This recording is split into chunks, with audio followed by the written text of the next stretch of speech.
Hello, everyone. Welcome to the Accelerate webinar series hosted by the University of Denver's Daniels College of Business Executive Education program. I'm David Worley, Executive Director, and I'll be your host today. The Accelerate webinar series is designed to help you accelerate your capacity to deliver results for your organization. Today's webinar will be roughly 25 minutes. We will start with a brief presentation from our faculty and then move to question and answers towards the end. We will attempt to answer as many questions as we can live, and if we don't get to yours, we will follow up with an email to you with a video of your question. At the bottom of the screen, you will find a Q&A icon. Feel free to submit your question whenever you see fit. For this 7th installment of our series, we are happy to welcome Amy Phillips. Amy has been a faculty member at Daniels for 20 years in the Department of Business Information and Analytics. She teaches a variety of courses related to data analysis and interpretation, and is highly regarded for her book, Business-Driven Information Systems. Put succinctly, Amy is one of the foremost experts in the world on why data matters and what we should do with it. Amy teaches the highly regarded Becoming a Visual Organization, the Power of Data Storytelling for us in Daniels Exec Ed, which is always one of our most popular open enrollment courses.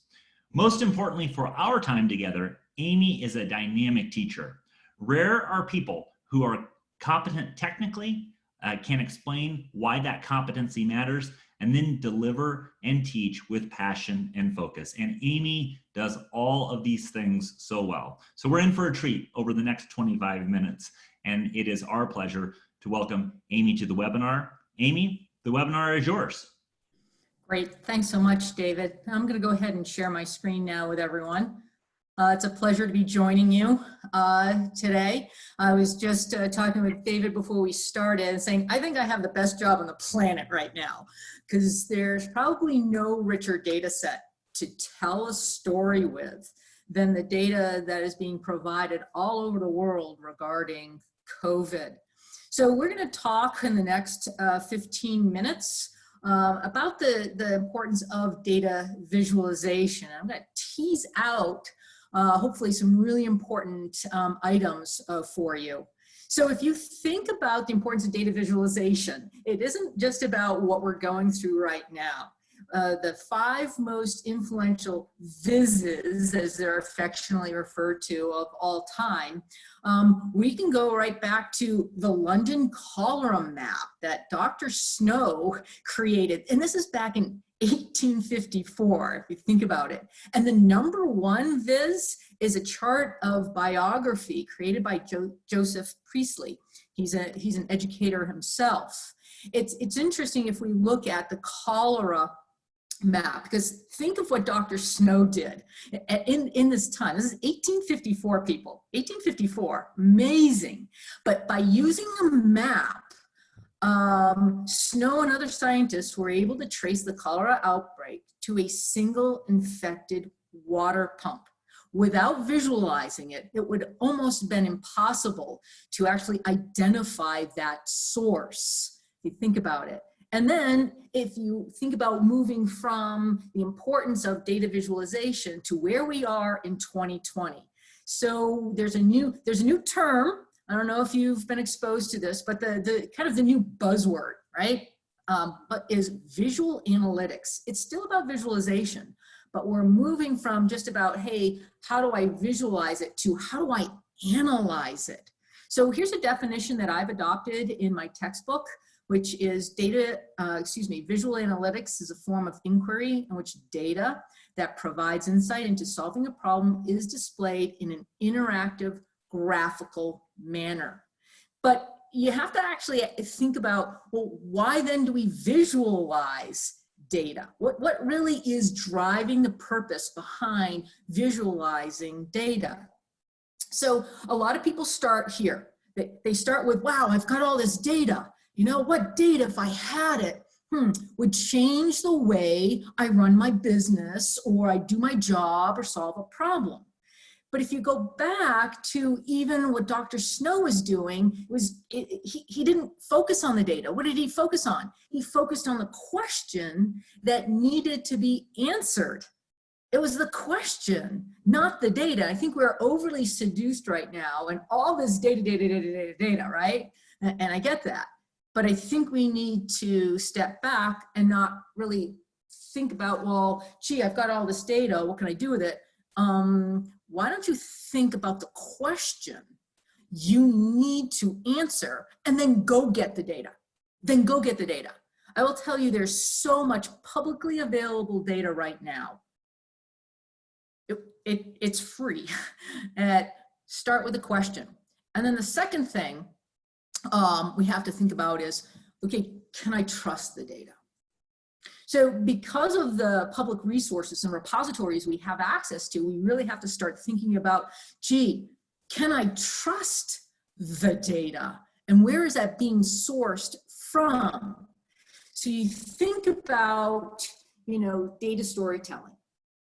There's a great article in Forbes that I often cite in my classes where it talks about the essential data science skill everyone needs. This is not about the geeks, or it's not just about, it's talking about the data science skill everyone needs. And I love to cite this article because it's so true.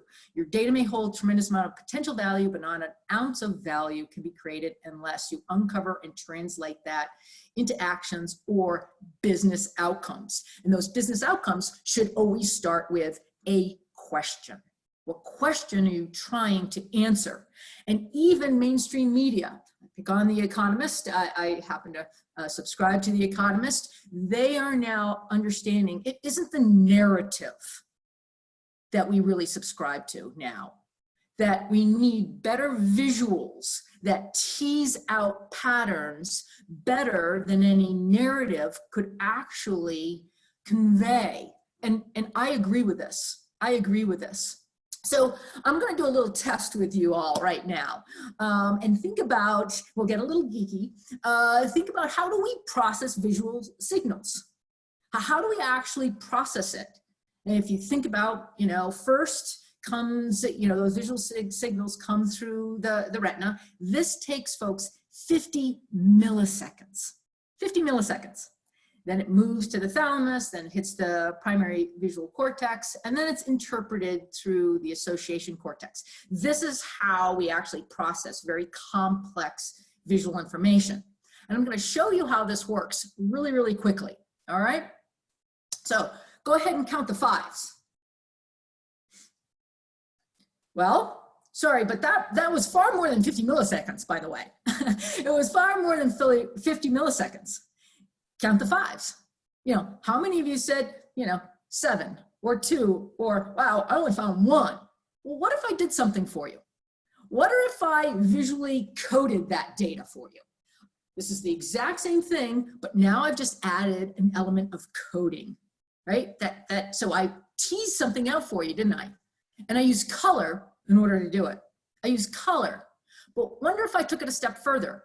Same data here, and I visually coded it in a different way. Okay, from 0 to 9, how many were each? But wait a minute, why don't we sort that? How many 4s do we have and 6s? Did you know there were more 4s and 6s and 0s and 2s than there were 5s? Right? And what did I do? I coded it for you. I coded it for you, and then I sorted it for you, and that you could tease out that pattern so quickly. This is part of the importance of data visualization. Easier? Yeah, a whole lot easier, a whole lot easier. So if we look back at, let's just say, so the last huge, let's say, pandemic that we've had, the 1918 influenza outbreak. If we look back at that, roughly 100 years ago, for parallels in how data informed and controlled that pandemic, you can look at the charts, okay? Sorry, this is a very rough chart, but it was also drawn 100 years ago. The charts from 100 years ago largely look the same as today's charts. The noticeable difference is 100 years ago, they were being drawn by hand. But we still had graphical elements that teased out patterns for us. Like, okay, where is the influenza most prevalent in the United States? Well, that's a great segue to where we are right now. Where are we right now? There's no greater data set, no richer data set right now than what is coming out of Johns Hopkins University. And if you haven't seen this dashboard, I highly recommend that you go there. I use this in my research. I use this in my teaching. Matter of fact, I'm going to have us go directly to that website right now, here, while I'm still sharing my screen. And this is probably the most cited source. If you sign up for CNN alerts, yesterday afternoon, I got the unfortunate news that we had just surpassed, we being the United States, over 100,000 deaths. But they were citing Johns Hopkins University as their source here. Johns Hopkins uses a variety of resources to aggregate data. So they're aggregating this from the CDC, they're aggregating this from WHO, the World Health Organization, they're aggregating this from various COVID tracking projects all over the world. And they have one of the most sophisticated algorithms on the planet right now that combines, it's a process called ETL, extract, transform, and load. So they're extracting data from all these alternative sources. They're transforming and they're making sure, well, gee, there's 191 countries in the world. And they're like, gee, you know, everyone's reporting different numbers. How can we actually trust this data? And they've created a really trustworthy algorithm here, and they've produced an incredible dashboard. One reason I believe that they're probably the most popular, if not the popular, is they were one of the first. And it's not always a first mover advantage. Sometimes it's a fast follower, but in this case, they were one of the very first. They started to build a dashboard in January before it was ever on our radar. And so they were very early on, they started saying, there's something happening here under the guidance of one of their faculty members at Johns Hopkins University, Lauren Gardner. Her area of expertise is in infectious disease and some other data science areas. And they've produced a really rich dashboard, very, very rich. What I've appreciated about this is I can use the exact same data in my teaching and in my research. Matter of fact, I'd like to share with you right now what I have produced, not to compete with them, but I use a free product. Yes, you heard that right, free. It's a visualization tool called Power BI. It's put out by Microsoft. There's different products in the Power BI line, but their Power BI dashboard is free. So why not use a free tool, right? So just a quick executive summary. I was just mentioning this a second ago, though, that I discovered, you know, the raw data that was being published by Johns Hopkins University. And it was great because I can go into a GitHub repository, grab the same data Johns Hopkins University is using. Now, for me, though, it only gets updated once a day. So I grab that usually in the evening, right around 6 p.m. Colorado time. I can grab data, but I'm able to then produce very, very similar dashboards, very live, interactive dashboards. I can even watch the data play out in a timeline, which is really interesting. This little graph here, US is going to show up in pink, but you know, here we are at the end of January. There's an interesting story being told. If I kind of zoom ahead here and continue to play this out, you'll see the US is pink. This is really an amazing story, by the way, folks, because it was only China, China, China, and then all of a sudden, look at the US. Look at that pink. And this is going to take off, unfortunately, like, you know, a rocket ride. But it's telling an incredible story, too, of like what happened in the US. What really? So the question we're trying to answer here is, what are the confirmed cases in the top 5 countries over time? And are we truly looking at a flattening here? And so far, we really are not. If we then move on to another question real quickly, what are the confirmed, recovered, and death totals around the world? Again, I'm zeroing in mainly on, here are the confirmed. By the way, just for some context, the information that Johns Hopkins provides, they are in CSV files, and they come in filed for confirmed, those that are reported deaths, and those that are reported as recovered. And what I've done is I've aggregated all this data into one data set. Very, very, very rich data here. If we look at the case fatality rate, which Johns Hopkins actually doesn't really do. So I took it kind of like, I wouldn't say a step further. I went down a particular path that they hadn't necessarily covered here. But we can look at what that case fatality by country and region, and I'm zeroing in, and yeah, we can even, you know, hone in and get to a very, very granular level using this particular data. And of course, the question on everyone's mind, the question is, what are the trends in the forecasts? What are the trends in the forecast? This matches basically what Johns Hopkins is producing too. So I can confirm what I'm doing and along with what some of the top researchers around the world are also doing. But yeah, I'm using a free tool. It's called Power BI. If you've never heard of it, you know, you might want to do a real quick Google and use this particular tool. Also tap into the free source that Johns Hopkins makes available. One last thing, I'll wrap up my dialogue here is you can also zoom right in and get very granular, and I did something very similar. Instead of looking globally, I looked specifically at Colorado. So I'm going to stop sharing my screen and turn this over to David. I'm sure there's many questions out there, and it'd be a pleasure to help to try to answer them.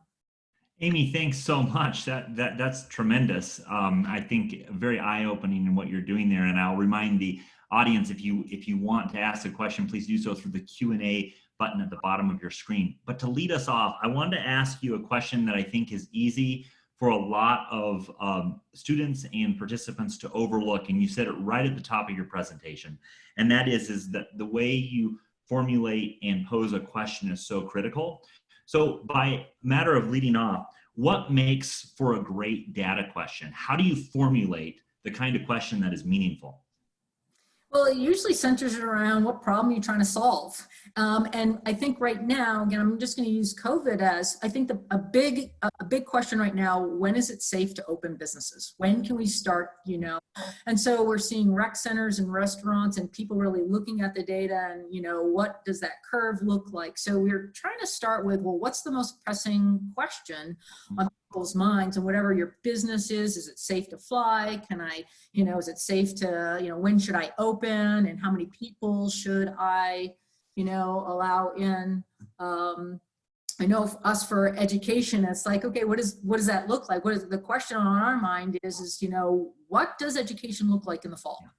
Yep. I think we can start to visualize that. I really think that we can use data visualization to start to say, well, what does that look like for numbers and enrollments? And, you know, do we stay 6 feet apart? And I think there's a story, obviously, to tell. I will also help to answer that, David, with it's up to us to give data a voice, right? I mean, we're all sitting on enormous amounts of data, but that question, if you can tease out a question, then it's up to us then to use the data to give it a particular voice. Interesting. It reminds me of a good research process is coming about a good thesis statement, a good thesis question. And so it reminds me of just that classic process that you learn in a graduate setting. Yeah. Yep. Absolutely. So we have a question from Stephanie Greenberg and from another anonymous attendee, and they're asking the same question. First of all, Stephanie gives you a big shout out for being a great teacher. So yay. But how do you how do you find reliable resources, and how do you start your research to find your data sets? Well, usually I always start with some of the industry leaders, things that have been vetted well. In academia, there are research institutions. And so when I stumbled upon Johns Hopkins University, and I literally just found it one day, I knew that they were a premier institution. They're a research institution.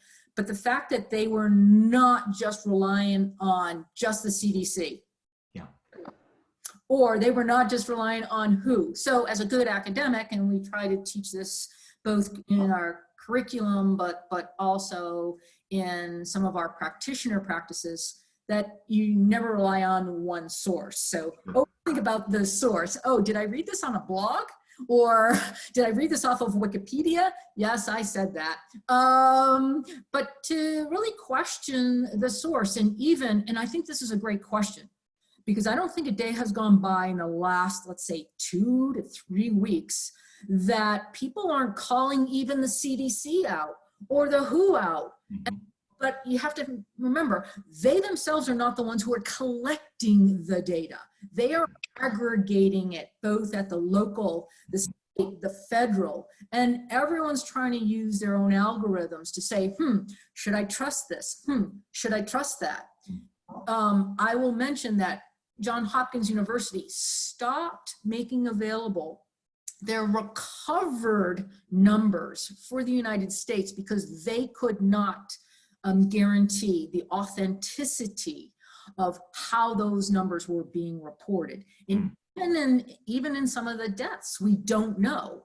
We suspect those numbers are much higher because there are people, sadly, that are dying that have never been tested for COVID. Sure. So again, we have to kind of step back and going, okay, where is this sourced from? How reliable? How often is it actually cited and sourced? Well, so there's a couple of moving pieces and parts that I usually try to tease out before I publish anything. Great answer. The Benjamin Lordy asks, how would you recommend getting started with data visualization? Well, should I pimp a workshop that I'm gonna? Hey, the question was asked by an audience viewer, so yes, I say go. Well, I will say that there are a couple of resources. First of all, I will first say there's a lot of public resources that are available, and the software. I did mention an application that I almost exclusively use, although I cut my teeth many, many, many years ago on Tableau. Pivoted more towards a Power BI simply because I'm far more comfortable in the back end of data, where Tableau focuses, on the front end, but it's all learning curve specific in your comfort level. I do offer a 3-day workshop through Executive Education. If any of this was interesting to you, we actually use the COVID data in class. We get it, I show you how to merge that data together and how to create some of these visualizations. So anything from YouTube videos on just getting started to more advanced workshops, hands-on types of workshops. So there's some great resources that are out there. Great question too. Thank you. That is a great question. And I'd love to go on even further, but we're at time. So Amy, just thanks so much for being with us. You did a tremendous job. For viewers that are watching, if you like this webinar, please look for us in June. We have 3 really great webinars coming up. On June 11th, we'll have F. Lee Brooks speaking on engaging across difference. On June 18th, we have Joshua Ross teaching on demystifying blockchain, cryptocurrency, and Bitcoin. And on June 25th, we have Alvin McBurrow speaking on the new decentralized workforce. You can find all these dates, register, and see past webinars on our webpage. To do so, simply Google the Accelerate webinar series at the Daniels College of Business. And Amy mentioned her class coming up in October. You can find information on that on our website as well. and find out dates, times, costs, and everything.